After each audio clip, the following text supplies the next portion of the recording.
ಇವತ್ತು ರಾತ್ರಿ 12ವರೆಗೆ ಇದ್ದೆ. ಏನಕ್ಕಪ್ಪ ಅಂತಂದ್ರೆ ಮಾರ್ಕೆಟ್ಗೆ ಹೋಗಬೇಕಾಗಿತ್ತು. ಹಂಗಾಗಿ ನಮ್ಮ ಡೈಲಿ ಮಾರ್ಕೆಟ್ಗೆ ಹೋಗೋ ಟೈಮ್ ಇದೇನೆ. ಹಂಗಾಗಿ ಬೇಗ ಎದ್ದು ಹೋಗ್ಲೆಲ್ಲ ಗಾಡಿಗೆ ಲೋಡ್ ಮಾಡ್ಕೊಂಡು ಮಾರ್ಕೆಟ್ ಕಡೆ ಹೊರಟೆ. ಎಷ್ಟು ಗಂಟೆಗೆ ಹೋಗುತ್ತೆ ಆಲ್ಮೋಸ್ಟ್? 1-1:30 ಅಲ್ಲಿ ಇರ್ತೀವಿ ಮಾರ್ಕೆಟ್. 1:30 ಮಾರ್ಕೆಟ್ ಗ್ಯಾರಂಟಿ ಇರ್ತೀವಿ ಅಲ್ಲಿ.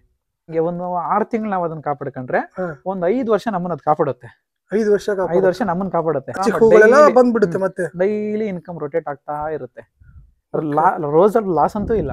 ಇನ್ನು ಸೇಲ್ ಆಗಿಲ್ಲ ಅಂದ್ರೆ ಕಾರ್ಪೊರೇಷನ್ ಅವ್ರು ಬೈತಾರೆ, ನೀನೇ ಹಾಕಿಲ್ ಬಿಡ್ತೀಯ ಗಲೀಜು, ನಾವು ಕ್ಲೀನ್ ಮಾಡಕ್ಕೆ ಅದು ಬೇರೆ ಬಾರಿ ಅಂದ್ಬಿಟ್ಟು ಎತ್ಕೊಂಬ ನೀನೆಲ್ಲ ನಾಕ್ ಹೋಗಂತಾರೆ. ಆ ಒಂದು ಬೋರ್ಗೆ 4,03,000 ಬಿಲ್ ಐತೆ. ಒಂದೇ ಬೋರ್ಗೆ 4,03,000. ಅದು ಕಡಿಮೆ ನೀರು ಬಂದಿರೋದು. ನೀರ್ ಬರ್ಲೇ ಇಲ್ಲ ಅದ್ರಲ್ಲಿ. ಬರ್ಲಿಲ್ವಾ? Full dead amount waste. ಪ್ರೀತಿ ಹಂಚುವ ಯಜಮಾನ. ಅದೇ ಫ್ಲವರ್ ಬಿಸ್ನೆಸ್ ಅಂತ ಏನ್ ಬರುತ್ತೆ, ಅದ್ ಹೇಗೆ ವರ್ಕ್ ಆಗುತ್ತೆ ಅಂದ್ರೆ ಎಷ್ಟು ಲಾಭದಾಯಕರ? ಅದು ಹೇಗೆ ಲಾಭದಾಯಕ? ಅದ ಮಾಡಿದ್ರೆ ಕರೆಕ್ಟ್ ಆಗಿ ಲಾಭದಾಯಕ. ಕರೆಕ್ಟ್ ಆಗಿ ವೇಲ್ ಮಾಡಿದ್ರೆ ನಾನು ಹತ್ರ ಇಷ್ಟು ದುಡ್ಡಿದೆ ಅಲ್ಲಿ ಎತ್ಕೊಂಡಾಗ ಹಾಕ್ಬಿಡ್ತೀನಿ, ಯಾರೋ ಒಂದ್ ಇಬ್ಬರು ಲೇಬರ್ ಬಿಟ್ಬಿಟ್ಟು ನಾನು ಬೇರೆ ಕಡೆ ಇರ್ತೀನಿ ಅಂದ್ರೆ ಖಂಡಿತ ಆಗಲ್ಲ. ಏನೇ ಒಂದ್ ಮಾಡ್ಬೇಕಂದ್ರು ನೀವ್ ಅದ್ರಲ್ಲಿ ಇರ್ಬೇಕು. ಇದ್ದು ಏನ್ ಆಗ್ತಿದೆ ಬೆಳೆಗೆ ಅವನ್ನ ನೋಡ್ಕೊಂಡು ಕರೆಕ್ಟ್ ಆಗಿ ಸ್ಪ್ರೇಗಳು ಮಾಡ್ಕೊಂಡು ಮಾಡಿದ್ರೆ ಖಂಡಿತ ಲಾಭ ಇದೆ ಅದ್ರಲ್ಲಿ. ಒಂದ್ಸಲ ಹಾಕಿದ್ಮೇಲೆ 3 ತಿಂಗಳು ಅದನ್ನ ಮಕ್ಳ ತರ ಕಾಪಾಡ್ಬೇಕು. 3 ತಿಂಗಳಿಗೆ ಹೂವು ಸ್ಟಾರ್ಟ್ ಆಗುತ್ತೆ. ಒಂದು 6 ತಿಂಗಳವರೆಗೂ ಅದು ಸಂಪಾದನೆ ಬರೋ ಹೂವು ಅದಕ್ಕೆ ಔಷಧಿಗಳಿಗೆಲ್ಲ ಸುರಗ್ತದೆ. 6 ತಿಂಗಳಾದ್ಮೇಲೆ ಅದು ನಮ್ಮನ್ನ ಬೆಳೆಸುತ್ತೆ. ಆಮೇಲೆ ಹಂಗೆ ಒಂದು 6 ತಿಂಗಳು ನಾವು ಅದನ್ನ ಕಾಪಾಡ್ಕೊಂಡ್ರೆ ಒಂದು 5 ವರ್ಷ ನಮ್ಮನ್ನ ಅದು ಕಾಪಾಡುತ್ತೆ. 5 ವರ್ಷ ನಮ್ಮನ್ನ ಕಾಪಾಡುತ್ತೆ. ಒಂದ್ಸಲಿ ಗ್ರಾನೈಟ್ 5 ವರ್ಷದವರೆಗೂ ಏನು ಆಗಲ್ಲ. ಮಿನಿಮಮ್ 5 ವರ್ಷ. 10 ವರ್ಷ ಗಿಡ ಇಟ್ಕೊಂಡಿದ್ದವ್ರು ಕೂಡ ಇದಾರೆ ಈಗ್ಲೂ. ಬರ್ತಾನೆ ಇರುತ್ತೆ. ಅದು ಡೈಲಿ ಕೀಳ್ಬೋದು. ಒಂದ್ ಎಕರೆ ಮಾಡ್ಕೊಂಡಿದೀವಿ ಅಂದ್ರೆ ಒಂದ್ 2 ಸ್ಟೆಪ್ ಮಾಡ್ಬಿಡೋದು. ಮಾಡ್ಬಿಟ್ಟು ಇದೊಂದ್ ದಿನ ಕೇಳೋದು, ಆಮೇಲೆ ಇದೊಂದ್ ಕೇಳೋದು, ಇದು ಒಂದಿನ ಗ್ಯಾಪ್ ಆಯ್ತಲ್ವಾ ಮತ್ತೆ ಇದನ್ನ ಕೇಳೋದು. ಬಂದ್ಬಿಡುತ್ತೆ. ಮತ್ತೆ ಡೈಲಿ ಇನ್ಕಮ್ ರೊಟೇಟ್ ಆಗ್ತಾ ಇರುತ್ತೆ. ರೋಸಲ್ಲಿ ಲಾಸ್ ಅಂತೂ ಇಲ್ಲ. ಕರೆಕ್ಟ್ ಆಗಿ ಮಾಡ್ಬೇಕಷ್ಟೇ. ರೋಗ ಏನಿದೆ ನೋಡ್ಕೊಂಡು ಮಾರ್ಕೆಟಿಂಗ್ ನೋಡ್ಕೊಂಡು ಕರೆಕ್ಟ್ ಆಗಿ ಬಿಟ್ಕೊಂಡ್ರೆ ಖಂಡಿತ ಲಾಭ ಇದೆ ರೋಸಲ್ಲಿ. ಅಂದ್ರೆ ರೋಸ್ ಅಲ್ಲಿ ಅಂದ್ರೆ ಈಗ ಯಾವ್ದೋ ಫ್ಲವರ್ ಇದ್ರಲ್ಲಿ ಈಗ ಹೇಗೆ ಇದಾಗುತ್ತೆ ಅಂದ್ರೆ ದುಡ್ಡಿಂದ ಅಂದ್ರೆ ರೇಟ್ಗಳು ಅಂದ್ರೆ ಈ ಹಬ್ಬಗಳು, ಈ ಫಂಕ್ಷನ್ಸ್ಗಳು, ಇವೆಂಟ್ಗಳು ಬಂದಾಗ ಹೈಕ್ ಆಗುತ್ತೆ. ಹಬ್ಬಗಳು ಇಲ್ಲ, ಇವೆಂಟ್ಗಳು ಇಲ್ಲ, ಅಧಿಕ ಮಾಸ, ಪಿತೃ ಪಕ್ಷ ಅಂತೆಲ್ಲ ಬರುತ್ತೆ, ಅವಾಗ ಫುಲ್ ಡೌನ್ ಆಗ್ಬಿಡುತ್ತೆ. ಅವಾಗ ತಡ್ಕೊಳ್ಬೇಕು. ಅಂದ್ರೆ ಈ ರೇಟ್ಗಳನ್ನ ನೀವೇ ಫಿಕ್ಸ್ ಮಾಡ್ತೀರಾ? ನಾವು ಫಿಕ್ಸ್ ಮಾಡಲ್ಲ. ರೇಟ್ ಅಲ್ಲಿ ಅದು ನಾವು ಮಾರ್ಕೆಟ್ ಅಲ್ಲಿ ಒಂದು ಜಾಗ ಮಾಡ್ಕೊಂಡಿದೀವಿ, ಅಲ್ಲಿ ನಾವೇ ರೇಟ್ ಫಿಕ್ಸ್ ಮಾಡ್ತೀವಿ. ಇರೋರೇ ಫಿಕ್ಸ್ ಮಾಡ್ತೀರಾ? ನಾವೇ ಫಿಕ್ಸ್ ಮಾಡ್ತೀವಿ. ಅದೇ ಫಿಕ್ಸ್ ಇರಲ್ಲ. ಒಂದ್ 10-20 ಕಡಿಮೆ ಆಗ್ತಾ ಇರುತ್ತೆ. ನಾವೇ ಖಂಡಿತ ನಮ್ಮ ರೋಸ್ಗೆ ನಾವೇ ಬೆಲೆ ಫಿಕ್ಸ್ ಮಾಡ್ತೀವಿ. ಅದೇ ಮಾರ್ಕೆಟ್ ಅಲ್ಲಿ ನಾನು ಎತ್ಕೊಂಡೋಗಿ ಮಂಡಿಗೆ ಹಾಕ್ತೀನಿ, ಆಕ್ಷನ್ಗೆ ಹಾಕ್ತೀನಿ ಅಂದ್ರೆ ಅವ್ರು ಫಿಕ್ಸ್ ಮಾಡ್ಕೋತಾರೆ. ನಾವು ಬೆಳೆದಿದ್ದು ಹೆಂಗಂದ್ರೆ ರೋಸ್ ನಾವ್ ಮಾಡ್ಬೇಕಾದ್ರೆ ನಾವೇ ಬೆಲೆ ಫಿಕ್ಸ್ ಮಾಡ್ತಿದ್ವಿ. ಸ್ವಲ್ಪ ಸಿಕ್ತಿತ್ತು ನಮ್ಗೆ, ಇನ್ಕಮ್ ಇತ್ತು. ಯಾರು ನಾನ್ ಮಾರಕ್ ನನಗೆ ರೆಡಿ ಇಲ್ಲ ಅಂದವರು ಎತ್ಕೊಂಡು ಮಂಡಿಗೆ ಬಿಡ್ತಿದ್ರು, ಆಕ್ಷನ್ ಬಿಡ್ತಾ ಇದ್ರು. ಅವ್ರು ಹಾಕಿದ ರೇಟು ಇವ್ರು ತಗೋಬೇಕು. ಅವ್ರು ಹಾಕಿದ ರೇಟಲ್ಲೂ ಕಮಿಷನ್ ಕೂಡ ಅವ್ರಿಗೆ ಕೊಡ್ಬೇಕು. ನಾವ್ ಹಂಗಿಲ್ಲ, ನಾವೇ ನಿಂತು ಮಾಡ್ತಿದ್ವಿ ಇದ್ದೇ ಕೆಟ್ಟು. ಅದು ನಮ್ ಪ್ಲಸ್ ಪಾಯಿಂಟ್. ನಾವು ನೋಡ್ದೆ ನಿಮ್ದು ರಾತ್ರಿ ಎಲ್ಲ ಮಾರ್ಕೆಟ್ ಹೋಗಿ. ಹೌದೌದು, ಅದೆಲ್ಲ ಮಾಡಿದ್ರೆ ಬರೋ ಸ್ವಲ್ಪ ಸಿಕ್ಕೋದು ರೈತರಾಗಿ. ಇಲ್ಲಿಂದ ಆಲ್ಮೋಸ್ಟ್ ಒಂದು 40-50 ಕಿಲೋಮೀಟರ್. ಇಲ್ಲಿಂದ 5 ಕಿಲೋಮೀಟರ್ ಆಗುತ್ತೆ ಬ್ರೋ. 50 ಕಿಲೋಮೀಟರ್ ಆಗುತ್ತೆ. 45-5 ಕಿಲೋಮೀಟರ್ ಆಗುತ್ತೆ. ಇಲ್ಲಿಂದ 12 ಗಂಟೆಗೆ ಅಂದ್ರೆ ಬೆಳಿಗ್ಗೆ 6 ಗಂಟೆಗೆ ಸ್ಟಾರ್ಟ್ ಮಾಡ್ತೀವಿ ವರ್ಕ್. 6 ಗಂಟೆಯಿಂದ ಸಂಜೆ ಒಂದು 8 ಗಂಟೆವರೆಗೂ ಆಗ್ಬೋದು. ವರ್ಕ್ ನಡೀತಾ ಇರುತ್ತೆ. ಕಟ್ ಮಾಡೋದು, ಅಲ್ಲಿಕ್ಕಿ ಮತ್ತೆ ಕಟ್ಟೋರು ಬರ್ತಾರೆ. ಅವ್ರು ಬಂದಿರೋ ನಾವೇ ಕಟ್ಟಬೇಕು. ಎಲ್ಲ ಮಾಡಿ ಮತ್ತೆ ಬೇಷನ್ಗೆ ಜೋಡಿಸಿ ಅದಕ್ಕೆ ನೀರ್ ಬಿಟ್ಟು ಮಲಗಿದೀವಿ. ಒಂದ್ 8 ಗಂಟೆ ಆಗ್ತಾರೆ, ಅವಾಗ ಮಲಗಿ ಮತ್ತೆ 12 ಗಂಟೆಗೆ ಎದ್ದು ನೀರೆಲ್ಲ ಬಗ್ಸಿ ಲೋಡ್ ಮಾಡ್ಕೊಂಡು ಮಾರ್ಕೆಟ್ಗೆ ಹೋಗೋದು. ಅಲ್ಲಿಂದ ಮತ್ತೆ ಬರೋಷ್ಟೊತ್ತಿಗೆ ಮಾರ್ಕೆಟ್ ಎಷ್ಟು ಗಂಟೆಗೆ ಹೋಗುತ್ತೆ? ಆಲ್ಮೋಸ್ಟ್ 1-1:30 ಅಲ್ಲಿ ಇರ್ತೀವಿ ಮಾರ್ಕೆಟ್. ಗ್ಯಾರಂಟಿ ಇರ್ತೀವಿ ಅಲ್ಲಿ. ಖಂಡಿತ ಅಲ್ಲಿ ಇರ್ತೀವಿ. ಆ ಟೈಮ್ಗೆ ಸೆಲ್ ಮಾಡೋರು, ಬೇರೆ ಕಡೆ ಎಕ್ಸ್ಪೋರ್ಟ್ ಮಾಡೋರು ಅವರೆಲ್ಲ ಬರ್ತಾರೆ. ಅವ್ರಿಗೆ ಸೇಲ್ ಮಾಡ್ತೀವಿ. ಅದಕ್ಕೆ ಏನಾದ್ರು ಡಿಮ್ಯಾಂಡ್ ಇತ್ತಂದ್ರೆ ಅವರೆಲ್ಲ ಇರ್ತಾರೆ. ಇಲ್ಲ ಅಂದ್ರೆ ಅಲ್ಲಿ ಮಾರೋರ್ಗೆ ನಾವು ಕೊಟ್ಟು ಬರ್ಬೇಕು. ಅಲ್ಲಿ ಮಾರ್ತಾರಲ್ಲ ಅವ್ರಿಗೆ ಅಪ್ಪ ಏನು ಮಾರ್ಬಿಡಪ್ಪ, ಬಂದಿದ್ ಬೆಲೆ ಕೊಡು ಅಂದ್ಬಿಟ್ಟು ಕೊಟ್ಟು ಬಂದ್ರೆ ಅವ್ರು ಮಾರಿ ಅದರಲ್ಲೇ ಒಂದು 10 ರೂಪಾಯಿ ಅವರು ಇನ್ಕಮ್ ಇಟ್ಕೊಂಡು ನಮ್ಗೆ ಕೊಡ್ತಾರೆ.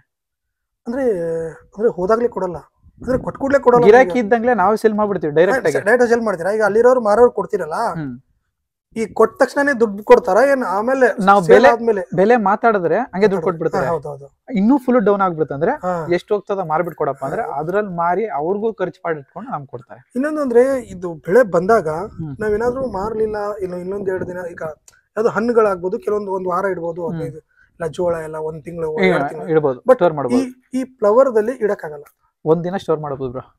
ಒಂದು ದಿನ ಕಿತ್ತಿದ್ದೀನಿ ಎಮರ್ಜೆನ್ಸಿ ಇವತ್ತು ಆಗಿಲ್ಲ ಅಂದ್ರೆ ಒಂದು ದಿನ ಹೋಲ್ಡ್ ಮಾಡ್ಬೋದು ಅಷ್ಟೇ. ಒಂದು ದಿನ ಬೇರೆ ಜಾಸ್ತಿ ಹೋಲ್ಡ್ ಅದ್ ಮಾಡಕ್ ಎಷ್ಟೇ ಕಡಿಮೆ ರೇಟಿಗೆ ಬಂದ್ರು ಕೊಟ್ಬಿಡ್ಬೇಕು. ಕೊಡ್ಲೇಬೇಕು ಅನಿವಾರ್ಯ. ಮಾರ್ಕೆಟ್ಗೆ ಎತ್ಕೊಂಡು ಹೋದ್ವಿ ಅಂದ್ರೆ ಅದೆಷ್ಟು ಹೋಗುತ್ತಾ ಗೊತ್ತಿಲ್ಲ, ಸೇಲ್ ಮಾಡ್ಲೇಬೇಕು. ವಾಪಸ್ ಅಂತೂ ಎತ್ಕೊಂಬರಕ್ ಆಗಲ್ಲ, ಎತ್ಕೊಂಬಂದ್ರೆ ವೇಸ್ಟ್ ಆಗ್ಬಿಡುತ್ತೆ. ಅಂದ್ರೆ ನಾನು ಹೇಳೋದು ಕೆಲವೊಂದ್ ಸತಿ ನೀವು ತಗೊಂಡ್ ಹೋಗಿರೋ ಚಾರ್ಜ್ ಕೂಡ ಬರಲ್ಲ ಅಂತ ಕೇಳಿ ಅಂತದಾಗಿದೆ. ಬ್ಯಾಗ್ ಸಮೇತ ಈಗ ಮಿರಾಬಲ್ ಅಂತ ಇತ್ತು, ಅದು ಎತ್ಕೊಂಡೋಗಿ ಬ್ಯಾಗ್ ಸಮೇತ ಬಿಟ್ಟು ಬಂದಿರೋದು ಇದೆ. ಸುಮ್ನೆ ಬಿಟ್ಟು ಬರೋದು ಇದೆ. ಕೆಲವೊಂದ್ಸಲ ಬರ್ಬೇಕಾದ್ರೆ ಕೇರ್ಪುರಂ ದೇವಸ್ಥಾನದಲ್ಲಿ ಕೊಟ್ಟು ಬಂದಿರೋದು ಇದೆ. ಅಂತ ತುಂಬಾ ಇದಾವೆ.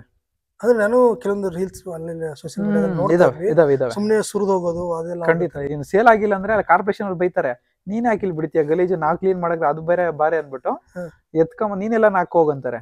ಎತ್ಕೊಂಡ್ ಏನೋ ಸುರಿಲೇಬೇಕು ಅಥವಾ ದೇವಸ್ಥಾನ. ಅದನ್ನೇ ಕೇಳ್ತಾರದು, ಎಷ್ಟೆಲ್ಲ ಕಿತ್ತಿರ್ತೀರಾ, ಎಷ್ಟೆಲ್ಲ ದುಡ್ಡು ಕೊಟ್ಟಿರ್ತೀರಾ, ಕೀಳೋರ್ಗೆ ದುಡ್ಡು ಕೊಟ್ಟಿರ್ತೀರಾ, ಲಾಸ್ ಅಲ್ವಾ ಅದು? ಲಾಸೆ. ಬಟ್ ಈ ಕೆಲವೊಂದ್ ಟೈಮ್ ರೇಟ್ ಹೋಗಿರುತ್ತಲ್ಲ, ಅವಾಗ ಮ್ಯಾನೇಜ್ ಮಾಡ್ಕೋಬೇಕಷ್ಟೇ. ರೇಟು ಕಮ್ಮಿ ಆಗ್ಬಿಡ್ತು ಅಂತ ನಾವು ಮನಸ್ ಕುಗ್ಬಿಟ್ರೆ ಮಾಡಕ್ಕಾಗುತ್ತೆ ರೈತ. ಈಗ ಈ ಕಡೆ ರೈಸ್ ಆದ್ರೂ ಅದೇ ಮನಸ್ಥಿತಿ ಇರಬೇಕು, ಡೌನ್ ಆದ್ರೂ ಅದೇ ಮನಸ್ಥಿತಿ ಇರಬೇಕು, ಅವಾಗ್ಲೇ ನಡೆಯೋದು ಜೀವನ. ಈಗ ಇಲ್ಲಿ ಇರೋದೇ ಈ ಸೆಡ್ ಮಾಡಿರೋದ? ಇದು ಯಾವಾಗ ಮಾಡಿರೋದು? ಇದು ರೀಸೆಂಟ್ ಬ್ರೋ, ಒಂದು 15 ದಿನದಿಂದ ಈ ಸೈಡ್ ಕೆಲಸ ಮಾಡಿಸಿರೋದು. 15 ದಿನ ಅಷ್ಟೇ? ಅಷ್ಟೇ, 15 ದಿನ ಆಗಿದೆ. ಇನ್ನ ಇದೆ ಡೋರ್ಸ್ ಎಲ್ಲ ಇಟ್ಟಿಲ್ಲ. ಈ ವೆಲ್ಡಿಂಗ್ ಕೆಲಸ ಎಲ್ಲ ನಾನೇ ಮಾಡಿರೋದು. ನೀವೇ ಮಾಡಿರೋದ? ನಾನೇ ಮಾಡಿದ್ದೀನಿ. ನಾನೇ ಸೀಟ್ಸ್ ಮತ್ತೆ ಕಾಂಕ್ರೀಟ್ ಕೆಲಸ ನಮ್ಮ ಹುಡುಗರು ಮಾಡಿದ್ರೆ, ಇನ್ನ 2 ಡೋರ್ ಇಟ್ಬಿಟ್ರೆ ಸೆಟ್ ಕೆಲಸ ಮುಗಿದೆ, ಪೇಂಟಿಂಗ್ ಮಾಡಿದ್ರೆ. ಇಲ್ಲಿ ಬನ್ನಿ ನೋಡೋಣ. ಇದೇ ಬ್ರೋ ಕೃಷಿ ಹೊಂಡ. ಅಂದ್ರೆ ಏನಕ್ಕೆ ಇದು? ನೀರು ಸ್ಟೋರ್ ಮಾಡ್ಕೊಳ್ಲಿಕ್ಕೆ ಬ್ರೋ. ಈಗ ನಮ್ದು ನೀರು ನೋಡಿ ಇಷ್ಟು ಬರ್ತಾ ಇದೆ, ಆ ನೀರ್ನ ನಾವು ತೋಟಕ್ಕೆ ಬಿಡಕ್ ಆಗಲ್ಲ.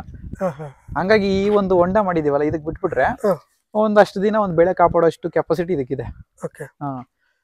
ಅಂದ್ರೆ ಈಗ ಅಲ್ಲಿ ಎಷ್ಟು ಬರುತ್ತೆ ಇಲ್ಲಿ ಸ್ಟೋರ್ ಮಾಡೋದು, ಆಮೇಲೆ ನಿಮ್ಗೆ ಯಾವಾಗ ಬೇಕೋ ಇಲ್ಲಿಂದ ಲಿಫ್ಟ್ ಮಾಡಿದ್ವಿ ತೋಟಕ್ಕೆ. ಆ ನೀರ್ನ ತೋಟಕ್ಕೆ ಬಿಡಕ್ಕಾಗಲ್ಲ, ಇಷ್ಟಪ್ಪ ಬರೋ ನೀರ್ ಹೆಂಗ್ ಬಿಡಕ್ಕಾಗತ್ತೆ? ಹಂಗಾಗಿ ಇಲ್ಲಿ ಲಿಫ್ಟ್ ಮಾಡಿ ಬರೋದ್ ನೀರನ್ನ ನಮ್ಗೆ ಎಷ್ಟು ಬೇಕು ಅಮ್ಮ ಮುಂದೆ ಒಂದು ಇದಕ್ಕೊಂದ್ ಅರ್ಧ ಅವರ್ ಅದಕ್ಕೊಂದ್ ಅರ್ಧ ಅವರ್ ಬಿಟ್ರೆ ಸಾಕು. ಪ್ರೆಸರ್ ಆಗಿ ಬಿಟ್ಬಿಟ್ರೆ ಈ ನೀರ್ ಮಿಕ್ಕಿದ ನೀರು ಸ್ಟೋರ್ ಆಗಿರುತ್ತೆ. ನನ್ಗೆ ಮಳೆ ಬಂದಿಲ್ಲ ಅಂತಂದ್ರು, ನೀರ್ ಇಲ್ಲ ಅಂತಂದ್ರು ಒಂದ್ ಬೆಳೆ ಕಾಪಾಡೋಷ್ಟು ಸ್ಟೋರೇಜ್ ಇದ್ರಲ್ಲಿ ಇದೆ ಬ್ರೋ. ಬೆಳೆ ಕಾಪಾಡೋಷ್ಟು ಇದೆ. ಇದು 75 ಇದೆ, 75 ಅಡಿ ಹಿಂಗೆ, 75 ಅಡಿ ಹಂಗೆ, ಆಳ ಒಂದ್ 25 ಅಡಿ ಇದೆ. ನೀರ್ ಜಾಸ್ತಿ ಸ್ಟೋರ್ ಆಗಿದೆ. ಪ್ಲಾನ್ ಹೆಂಗ್ ಮಾಡ್ಕೊಂಡ್ರಿ? ನಮ್ಮ ಮಾವನವರು ಅವರೆಲ್ಲ ಮಾಡಿರೋದ್ ನೋಡಿ, ಕೆಲವೊಂದು ಯೂಟ್ಯೂಬ್ ಅಲ್ಲಿ ನೋಡಿ ಹಿಂಗೆ ಮಾಡಿಸ್ಬೇಕಂತ ಹಿಂಗೆ ಮಾಡ್ಸಿದ್ದೀನಿ. ಅಂದ್ರೆ ನಿಮ್ಗೆ ಯಾವ್ದೇ ರೀತಿಯ, ಅಂದ್ರೆ ನಿಮ್ಮ ಫ್ಯಾಮಿಲಿ ಬಗ್ಗೆ ಮಾತಾಡ್ಬೇಕು ಅಂದ್ರೆ ನಿಮ್ಮ ತಂದೆ ತಾಯಿ ಅಂದ್ರೆ ಅವ್ರಿಗೆ ಇದ್ರ ಬಗ್ಗೆ ಗೊತ್ತಿಲ್ಲ, ಇಷ್ಟೊಂದು ಗೊತ್ತಿಲ್ಲ ಮಾಹಿತಿ. ಇರೋದ್ರಲ್ಲಿ ಅಷ್ಟ್ರಲ್ಲಿ ಬೆಳಿಬೇಕು, ಅಷ್ಟರಲ್ಲಿ ಮಾಡ್ಬೇಕು. ನಾವಿವಾಗ ಅವರು ನಮ್ಮನ್ನ ಓದಿಸಿರೋದೇನಕ್ಕೆ 4 ಜನ ಹತ್ರ ಹೋಗಿ ಬುದ್ಧಿ ಕಲ್ತು ಅವ್ರು ಏನಂದ್ ದೊಡ್ಡದಾಗಿ ಮಾಡ್ಲಿ ಅಂತ ನಮ್ ಬುದ್ಧಿ ಬಿಟ್ಟಿರೋದು. ಅವ್ರ ಆಲೋಚನೆಗಳು ಪಾಪ ಚಿಕ್ಕದಾಗಿರ್ತೈತೆ, ಸ್ವಲ್ಪ ದೊಡ್ಡದಂದ್ರೆ ಸ್ವಲ್ಪ ತಡ್ಕೊಳಕ್ ಆಗಲ್ಲ ಅವರು. ನಾವು ಇಷ್ಟು ಬೆಳೆದು ಎಲ್ಲ ಪ್ರಪಂಚ ಜ್ಞಾನ ತಿಳ್ಕೊಂಡು ಮಾಡೋದ್ ಮಾಡ್ತಿದೀವಿ, ದೊಡ್ಡದಾಗ್ ಮಾಡೋಣ ಅನ್ನೋ ಕಾನ್ಸೆಪ್ಟ್ ಅಷ್ಟೇ. ಈಗ ನಿಮ್ಮ ಜಮೀನ ತೋರ್ಸ್ ಬನ್ನಿ. ಎಲ್ಲಿಂದ ಇದು ದಾರಿ? ಇಲ್ಲಿಂದ ದಾರಿ ನಮ್ಗೆ, ಇಲ್ಲಿಂದ ದಾರಿ. ಇದೊಂದು 1.5 ಎಕರೆ. ಅಂದ್ರೆ ಇದು ನಿಮ್ದು ಇನ್ನ ಹಾಕಿದ್ರ, ಬೇಲಿ ಹಾಕಿದ್ರಲ್ಲ? ಬೇಲಿಂದ ಈ ಕಡೆ ಫುಲ್, ಈ ಕಡೆಗೆ ಅಲ್ಲಿವರೆಗೂ ನೀವೇ ದಾರಿ ಬಿಟ್ಕೊಂಡಿದ್ರ. ಈ ಕಡೆಗೆ ಎಲ್ಲ ಬೇಲಿ ಹಾಕ್ಬಿಟ್ಟಿದ್ರ? ಫುಲ್ ಬೇಲಿ ಇರ್ಬೇಕು ಬ್ರೋ, ಇಲ್ಲ ದನ ಕುರಿ ಹಸು ಬಂದು ಬೆಳೆ ನಾಶ ಮಾಡ್ಬಿಡ್ತವೆ. ಕಿಳ್ಸ್ಕೊಟ್ರು, ಈಗ ನಾವ್ ಬೆಳೆ ಇಡಬೇಕು.